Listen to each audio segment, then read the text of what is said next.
Well, all right. It's 2:31, and we thank you for joining us today. There's people still coming in, but I figured we told you we're going to do this at 2:30, so we're going to do it at 2:30. So thanks for filling out the form and giving us your questions. They're getting better and better in every session, so we really appreciate your involvement and participation.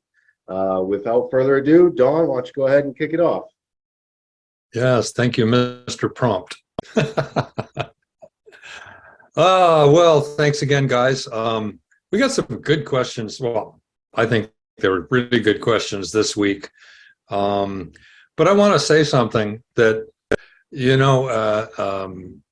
I never know quite who it is I'm talking to or what level they already understand. So, sometimes I might think something's really simple and kind of skip over it. And if I've left you with your head scratching, please email me. I'm just Don at RF Venue. I'll give you that at the end. But we want to make sure that you actually understand these things. I know I learned a lot of things that, I trusted the people that were teaching me. I remembered their principles, but sometimes I didn't really understand them. Why? And then all of a sudden, years in, wow, it hits you. Now I get why he said that, and you really understand it and you really own it. So if anything doesn't completely click, please let me know and I can explain it better. It's funny, I get the questions and the questions are relatively straightforward to answer, but sometimes making up graphics so we've got something to look at.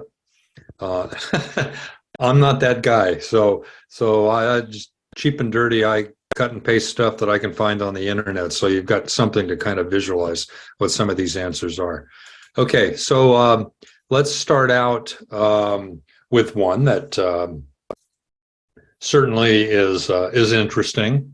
Will the propagation characteristics of an empty performance area change when a live audience enters and is seated? So the answer to that is not to any amount that really matters.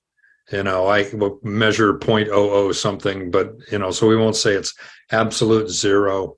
It's kind of fun if you want to go, down a YouTube hole. You can see all the people that tell you that holding the keys up to your car next to your face will increase its range, and it will. But that's not what happens here. So unless you had a whole audience full of people with, pacemakers or something electronic on them, just human bodies, bags of water, don't bother anything provided they don't block line of sight, right? So if your antennas are over people's heads and shooting straight at your transmitters, you'll be able to pick them up, and no, it won't change.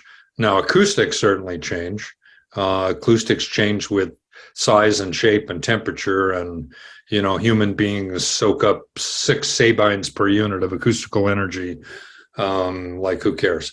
Your audience, you certainly know you set up a PA, it sounds one way, and then you fill the house, it sends a different way.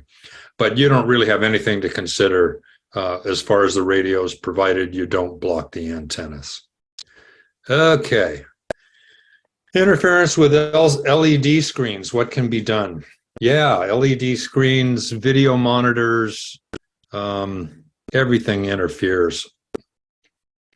So there's 2 things kind of to think about here. The first one is try avoiding pointing your antenna directly at a source like that, right? So if the right-hand side is your stage and you've got a big video wall behind that, you don't want to point your antenna directly at that if you can avoid it, right? Now you may not be able to. You may have to point your antenna to get your transmitters, but if you can figure out a way to point your antenna to cover your transmitters without pointing it directly at or so much at an LED screen, it's going to pick up less of the LED screen. So possibly going in from the side, and you say, well, it's still going to cover it on the side. Is yes, it is, but it's a few dB down from the center line. So think about this. It's the same way. I mean, you don't want to, if all the television transmitters in your city are are going back to the first state, or even this one, you don't want to be pointing your antenna at those if you can avoid it. You may not be able to. It may not work out that way. And then that's just, that's a factor that combines with everything else to determine whether you're going to stay on the air or not. You have to remember that staying on the air just means you're on the right side of the threshold, right? So if you're only 1% better than that threshold, you're on the air. And if you're only 1% worse, you're off the air. So being 1% worse or being 500 times worse doesn't really matter, because you're still off the air. I mean, it matters to how you fix it, but you're off the air. You're either good to go or you're not good to go.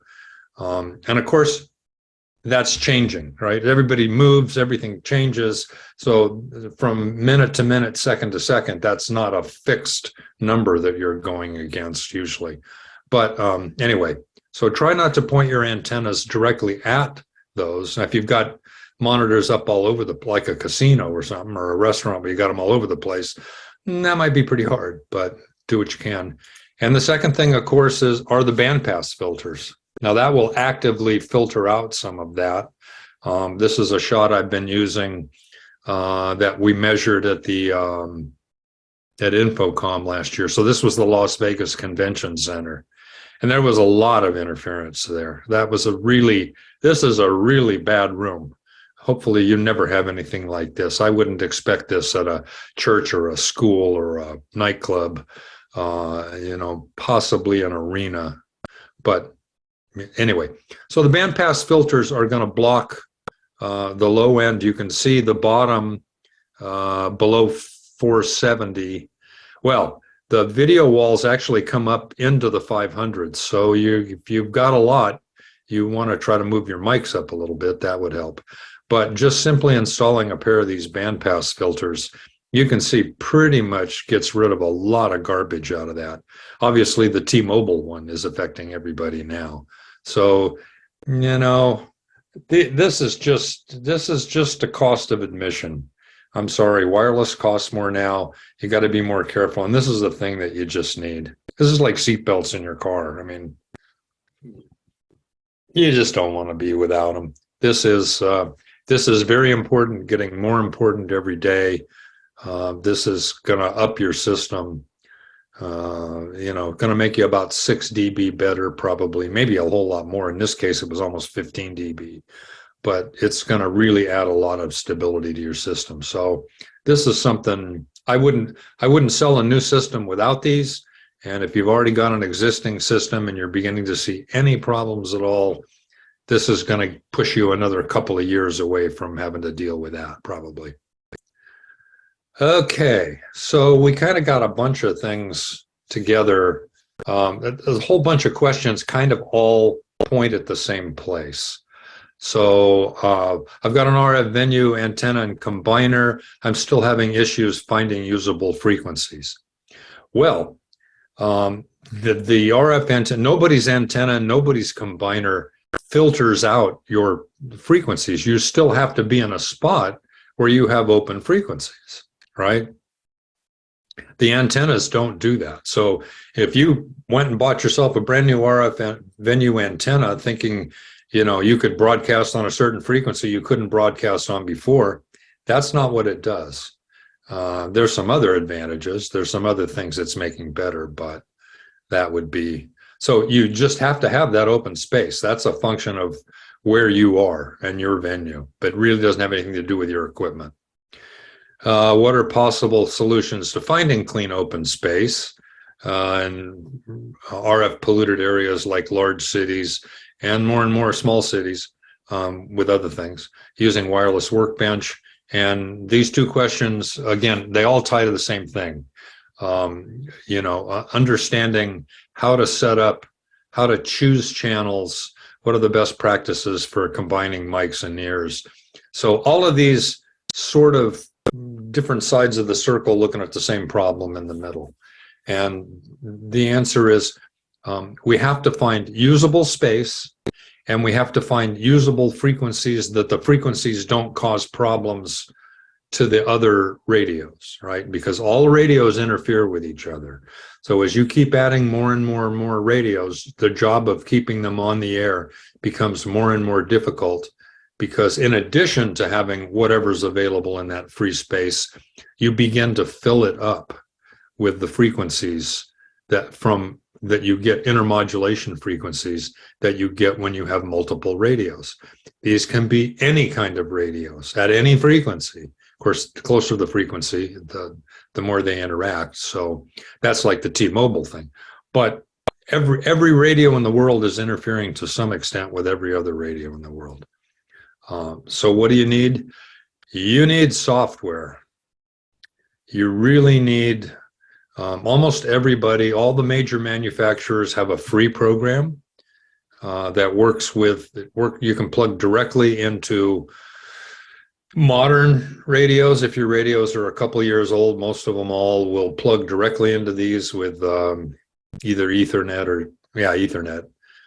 You can connect networks and you can see all this stuff. And this is going to measure inside your building. I just talked to somebody 20 minutes before this, and he was having problems. We went through all these things, and I asked, what's your church made out of? Because it's all metal. And I went, oh, that's great. You're inside a giant, almost Faraday cage. You're blocking a whole lot of interference from outside of the world ever getting into your building. Now, bricks and concrete do that too, but metal does it a whole lot better. So you really need to know what's going on inside your venue. Of course, if you're outside, you're outside. You have none of that. But you need to measure this, right? I mean, you're chasing something invisible. You can't see it.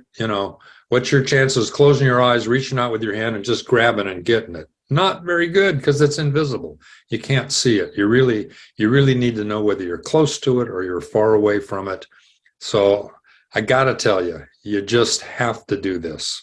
If you plan, you're working well now at your school, church, nightclub, whatever, that's fine, but you got to work next week and 6 months from now and a year from now, and this is gonna catch up with you.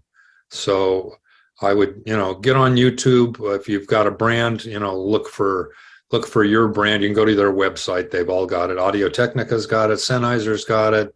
This is the Shure wireless workbench. There's probably more than anything else. Electrosonics has it. There's a number of independent ones that are, some are free, some you can pay for. So there's a whole bunch of this stuff out there. They all pretty much do the same thing. I'm going to say, just wild guess, but they're all about the same for accuracy.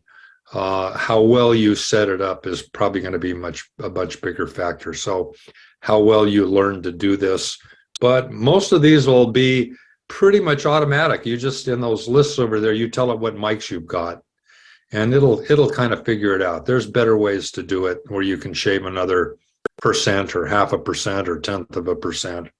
But even if you just use the sort of standard things, this isn't really very hard. It's like every other new program you get. You're gonna pull your hair out for a few minutes till you kind of figure where all the buttons are. But it's pretty straightforward. So I would definitely go find yourself some frequency coordination software.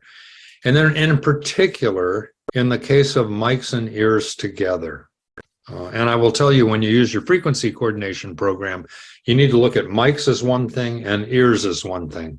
You don't want to try to, if you don't separate them, the software will combine them all together, and that presents sort of a different problem than if they were all ears or they were all mics.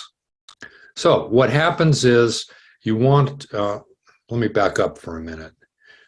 The problem that some people have, that there's just no way around, and you're going to hit a limit one day, is if you've been buying your mics and your ears, we bought some of these, then we bought some more frequencies, then we bought some more frequencies later, and a year later we bought, and a year later we bought, and now we've got all this stuff.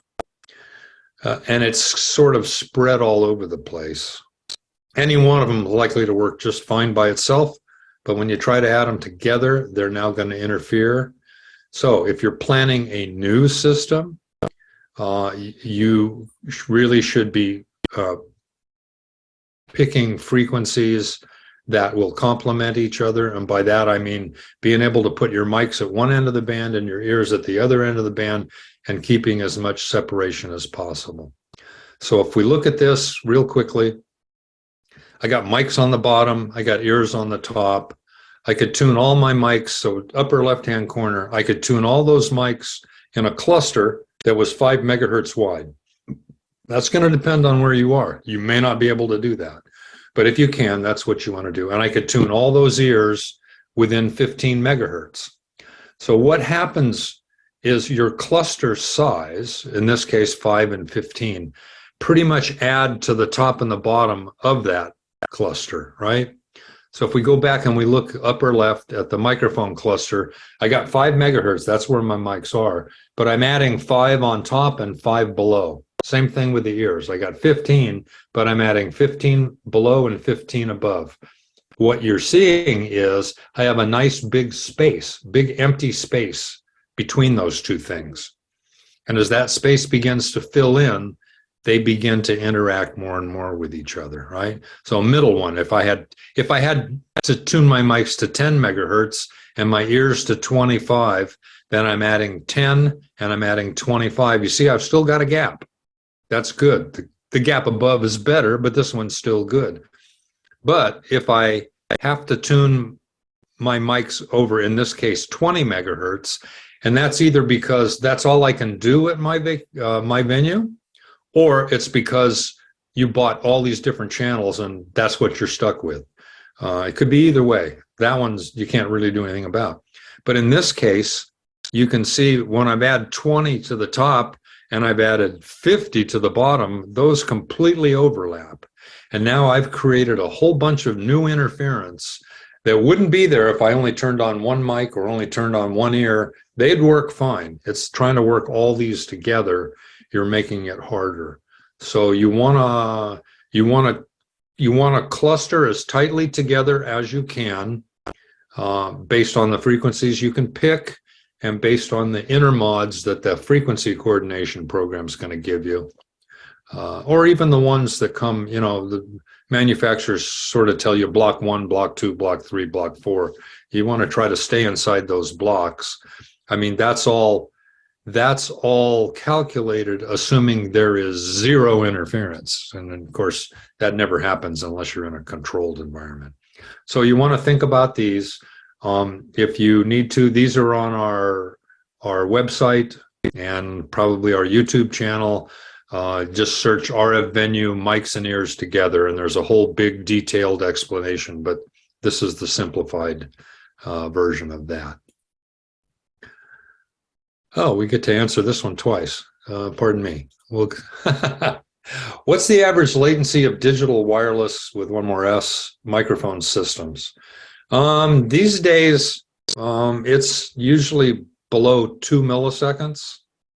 So let's understand about that. So anything digital has some latency, regardless of how they've presented it. It takes time for a computer to calculate numbers. There's no way around that. So there is no way to end up with zero latency. Analog, we call it zero latency. It's the speed of light, basically. So that's so fast, we'll call that zero. But with digital, it takes time to do it. So it takes a couple of milliseconds. Got to remember that it's additive. So if you've got a digital console, that adds some space. You add digital reverb, that adds some, excuse me, I said space, I meant latency. Any digital processing, digital compressors or reverbs or EQ, they all add latency somewhere in the system. So that latency adds up. Now, when is latency a problem? Well, I did a lot of testing of this back some years. And I took 200 guitar players and set them up and measured when latency bothered them. I had 2 guys out of 200 that 11 milliseconds, they could tell 11 milliseconds. There were only 2 guys that could do that. Most people, it was much higher than that, 15, 18, up to about 25 milliseconds. So you've got a fair amount of time. The time it's a problem is if you're wearing in-ear monitors and you're singing. When that happens, because the sound goes through your bone directly to your ear, there's essentially no latency to that. And then you're getting your earpiece is playing back and you have latency there. So you're hearing those two things at the same time and they're not together. That drives some people absolutely crazy, and some people don't even hear it, not bothered at all. You get phase cancellation. So you know, I don't know what to tell you. Some people can't work with in-ear monitors and digital wireless microphones because it drives them crazy, and some people doesn't bother them at all till you get lots and lots and lots of latency. 25 milliseconds is sort of the magic number. That's the general rule of thumb. When you hear two sounds 25 milliseconds apart, you hear two like that. If they're closer, when you just hear one sound, but I mean, I'm making them really right at the point where one sound becomes two sounds is about 25 milliseconds. So you're getting that slap, and that's the point that, you know, your mother can hear the difference, not just a trained musician. So for average 25 milliseconds. So there's a lot of advantages in having latency in a PA system, but that's for the PA guys to tell you. Okay, moving right along. For wireless microphone receivers, what is the minimum distance between diversity VHF antennas to minimize dropouts? So let's talk about antenna distances apart when we're using diversity. For diversity to happen, for a pair of antennas to appear as two individual antennas, they have to be a quarter wavelength apart, right? If you think about, just think about it, everybody can picture a sine wave, right? So I got a positive half and a negative half. Let's just look at one half for a second. The biggest difference that can be there is if you start at 0 and then you move to the very top of that peak. That's 1/4 wavelength in time. The next quarter takes you back down to the 0 crossing. Then you got 2 more quarters on the other side. So if your antennas are closer together than that, they essentially are a single antenna. They're not giving different information to your radio. So you have to have that much separation to have diversity. Now, to minimize dropouts, you want to have the antennas not interfering with each other, right? So electrical energy and magnetic energy from the antennas virtually disappears at I put 4 wavelengths. That's wrong. Whoop, have to add 3 wavelengths. Sorry, cut and paste got me. 3 wavelengths. Okay, so what wavelengths are we dealing with? For VHF, roughly 200 megahertz, that wavelength is about 5 feet, right? So 2.5 is half wavelength, 1 1/4, you know, so a foot and a quarter. The antennas have to be apart, right? So that's 16 inches, which means all those VHFs that have a pair of antennas on one rack, if they're not end to end, they're not going to make it. That's not going to work on half rack VHF, although I don't know if there is any. I haven't used VHF for a while. Anyway, so minimum interference at about 3 wavelengths. At that point, you're 99 point something percent isolated from the other antenna, both electrically and magnetically. So that doesn't mean you have to be there. You know, it might work at just a 1/4 wavelength, but it's a whole lot better. Remember, we're trying to take all the straws off the camel's back. So as long as we don't cross that threshold, we're good, but we'd like to take straws off the camel's back. So we'd like to be, I apologize again, that should be wavelength times 3. I mean, 4 is better, but it's like, you know, 1,000th of 1%, who cares? Okay, I've just refueled. In theater, what costume materials should be avoided to maximize the performance of a concealed mic transmitter? Well, let's talk about this not only in terms of theater, but in terms of whenever anybody's wearing a belt pack. So when you're wearing a belt pack, if you're wearing it like this, I don't even know which that is, UHF pile. Okay, so think about this. If you've got this belt pack on this guy, first of all, when he drops his arm, he's going to cover that antenna. So antennas don't like water bags, which we are.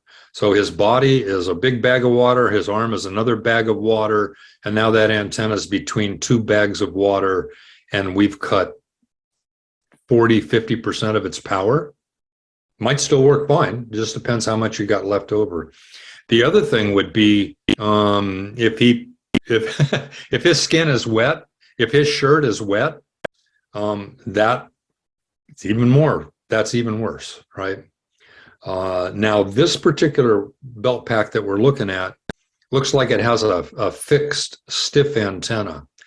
But if your belt packs have just kind of a curly wire, okay, for 2 cents, you can make them significantly better. What you want to do is get like a little cocktail straw, you know, like not that you suck through, but that you stir a drink with, or like the little red straws they give you at McDonald's when you buy coffee that are tiny in the middle. If you thread that down over the antenna, put some tape on it so it doesn't move, you hold that antenna perfectly straight. It works better when it's perfectly straight. If it curls, it doesn't work quite as well. So for a penny's worth of a straw, you got to be able to cut a bunch of them out of one straw. So you want to slide those down over. It also, in the case of having a wet shirt, keeps that antenna off your wet shirt. So now you've got a little tiny air gap. So this is why you definitely don't want to put these things in your pocket, because in your pocket, the outer piece of cloth is pushing that antenna right against the inner piece of cloth, right against your thigh. And it makes a big difference. Just being a half an inch away makes a big difference. So back to theaters, the obvious thing is you don't want to cover it with anything metallic, right? So the times I run into problems are when performers have metallic costumes, or you're trying to put a belt pack on a lady, or anybody. I guess watched the Grammys, saw Harry Styles in a metal suit. But mostly it's women, and mostly the time I have problems are theater productions or television news anchors, because they want to look nice and they don't want all this stuff sticking out from them. And so they like to hide it behind their dress, under their dress. It's under their dress, that antenna's pushing up against their skin, and you're going to lose performance. So metallic cloth, there are certain churches that wear robes that have metallic in them. So we want to avoid that. Elvis gold lame jackets, probably not a good idea. But it's pretty straightforward. Don't cover the antenna as best you can. I mean, a lot of men are going to have a sports coat on, or women, I don't care. Sports coats, that barely covers it. You're going to lose, fractional nothing, but everything does. So you always want to keep transmitters in line of sight. So if you're blocking it, you're blocking it. But water and skin. The other thing I would tell you is that the performance of this belt pack depends on the size of that person.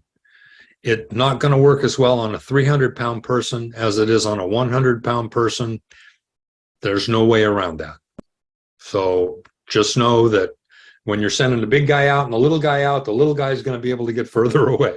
It just, because the amount of water is going to soak up some RF. So we want to avoid that. And I think that's out of the questions that got sent in. Did we get any more questions while we're on the air? Or if you guys have them, you can send them in now. We've got no questions, but we're ready to answer them. So send them through the questions and answers, and we'll field them.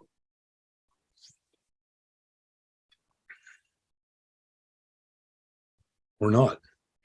Or, also when you send us questions, so we love getting the questions. That we absolutely do, because, we need to understand that we're giving people the right information so they can solve their problems. And we don't always see it that way. So please send in anything you think of. We won't laugh. We'll just look at it that, hey, we didn't cover that and we need to. So we will. All right, Don, we're getting them in now, so I can. We're getting them in. You guys are hot now. Okay. All right. So, any tips and tricks on using modern digital VHF microphones, which I didn't know existed? Yeah. No, Oh, sure has okay. sure has ULX and then that in the VHF range. There's the problems with VHF generally all are around size because the wavelength is 5 feet instead of 2 feet. So everything scales up from that, right? It's 2.5 times bigger. So, you have to deal with that wavelength. So the antennas are big. There's not nearly as much space in the VHF band. It tends to be the upper VHF band that we use for wireless mics. There's VHFs, there's two parts. There's one in 170s and then one that goes above 200. They work exactly the same. The only differences are because of wavelength, right? So all this depends on wavelength, right? There's a physical distance that is making all these rules, right?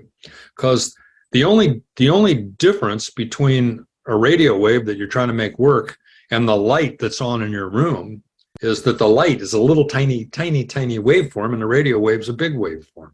It's the same energy.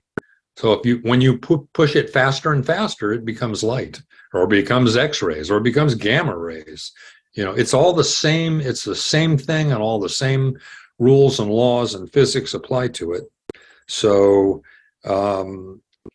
no, the only thing is that your antennas are bigger, so placing them distance apart, those kind of things. There's actually some benefits. The benefits would be that at lower frequencies, your coax losses are greatly reduced by about that same 2.5 times. Yeah, because it doesn't peter out in coax as fast when the frequency is lower. So you got a benefit on that side.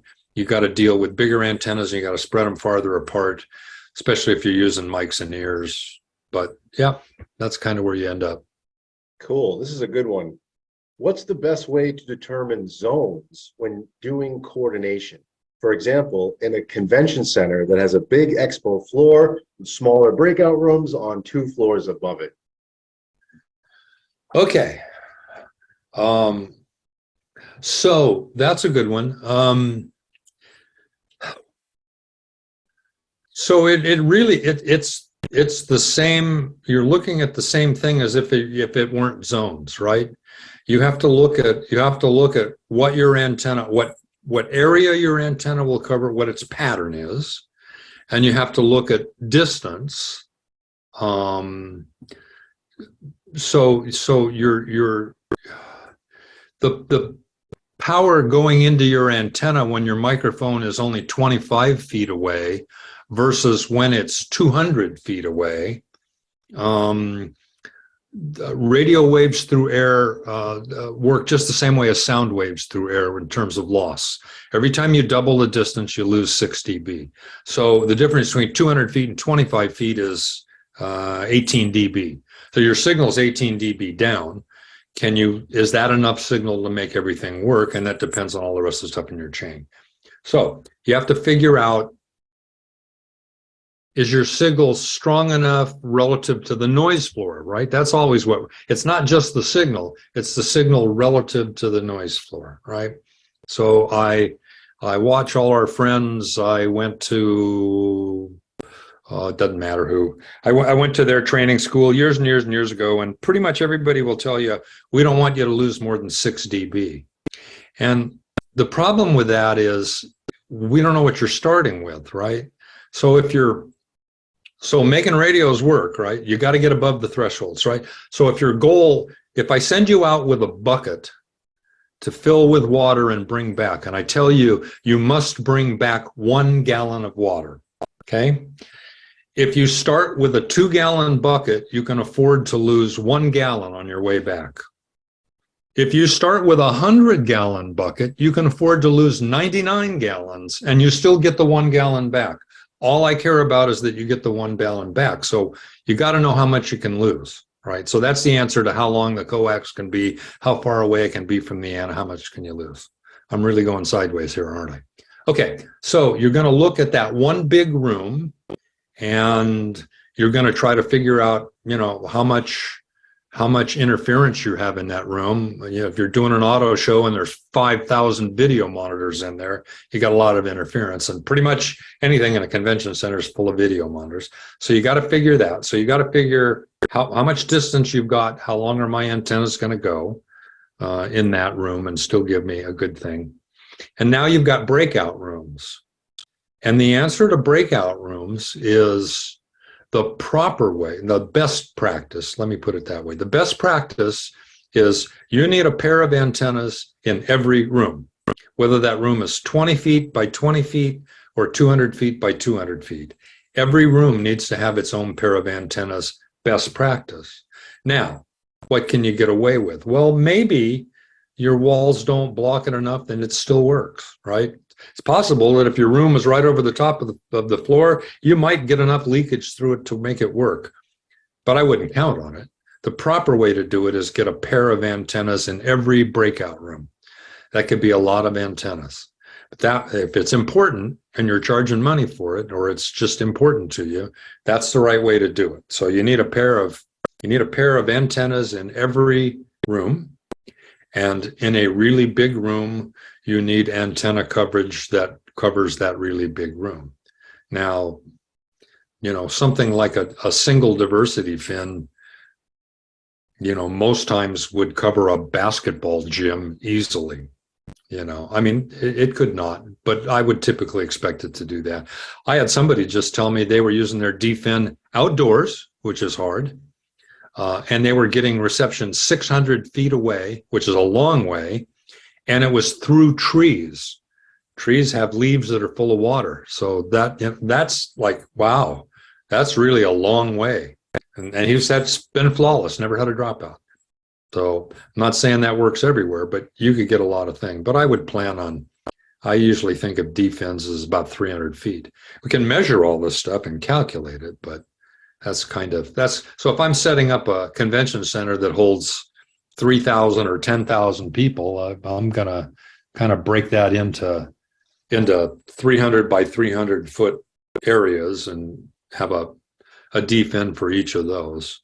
And it's just a matter of putting those back into enough zoning combiners that you can resolve that all down to a single pair of antennas that runs to your rack behind you there. You got to resolve that all to a pair of antennas. Great answer, Don. Thank you. We've got a really good one here that I think you and I see almost every day now. Is it common to constantly rescan your devices week after week before worship service? I thought that once you find a set of decent frequencies to work with, then everything should be fine. I can tolerate occasional interference, but going through and rescanning to eliminate interference becomes a chore. Well, it all depends on your tolerance for failure, right? So the more frequently you can scan, the better. If you scan once a year, once a month, once a week, once a day, once an hour, everything is always changing. So don't count on your scan as holding, because conditions around you are always changing. You bring one more, video monitor into the room, it's different. You turn on one more wireless mic than you had before, it's different. And then just, things outside your building are constantly changing. Or, you'd be surprised. I mean, back in the VHF days, which goes farther, by the way, in my town, now they just opened the fourth. The 4 biggest churches in town are on 4 corners. You can look at each other. And they all use a lot of microphones. And the guy across the street was interfering with the guy I was trying to make work. we had to get together and do that. So if the guy across the street turns on something you don't know about, your scan is not as good as it was. Is it good enough? Don't know. Depends how close to the edge you're operating. I would plan on, some kind of, maintenance. I mean, you get your oil changed in your car. Do you ever look at your dipstick before you get it changed again? Some people don't. Works fine.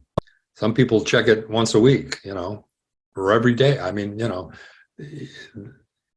it's better to do it, with some regularity than not to, but it isn't necessary. It's only if a problem pops up. And how would you know? Again, it's invisible. How would you know if a problem is going to pop up without measuring it so you can see it? Great. Yeah, we've been getting a lot of calls about systems working great Monday through Friday, but then on Sunday, as everyone enters, all kinds of issues. Obviously, T-Mobile. Well, that issue. Yeah. Oh, I guess that, now that I think about it, I probably didn't answer that question about when an audience is there, does it impact your setup? And I only answered that with respect to the people, the room filling up with human bodies. If those human bodies have T-Mobile cell phones in their pockets, it's not the people that are interfering, it's the T-Mobile cell phone. So I probably should have been a little clearer with that. Or if they had, God, boy, I don't know. If you had a room full of, people with pacemakers or some crazy thing like that, that might be, but I've never seen that. So yeah, if you're doing any pacemaker national conventions, you might have to think about that. Yeah, not too many that maybe, but perhaps after 10,000 installations, we've seen it all. So you never know. Well, yeah, where that is, especially for folks doing churches, right? If you're the kind of church that has guests come and speak or guests come and perform, if they show up with their band or two guys with guitars, but they've got wirelesses on their guitars, that can completely shut down your system. If you don't know about it, you should rescan with those. You should tell your frequency coordination, hey, guess what? I've got 2 new radios this week I don't usually have. Are my frequencies going to hold, or are there better ones? So yeah, it's more work. We love wireless microphones, but there's more things to think about. So I hope that answers your question. Great. Thanks, Don. Looks like the questions have dried up. You can always email either myself or Don, just our first names at rfvenue.com. We're happy to review any of your designs, any of your systems, any of your issues. So definitely reach out if you have questions that we didn't answer today. Yep, just send them in. I'm Don at RF Venue, and that is Adam at rfvenue.com. So real easy emails, and truly, you're not bothering us to send us emails.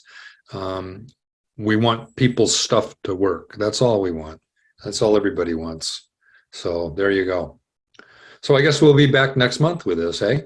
Oh yeah, number 5. Number 5 next month. Okay. Adam will send you on an invite. And thanks for spending a little time with us, guys. Appreciate your time, and I hope you have a great rest of the week, and look forward to hearing from you. Take care. See ya.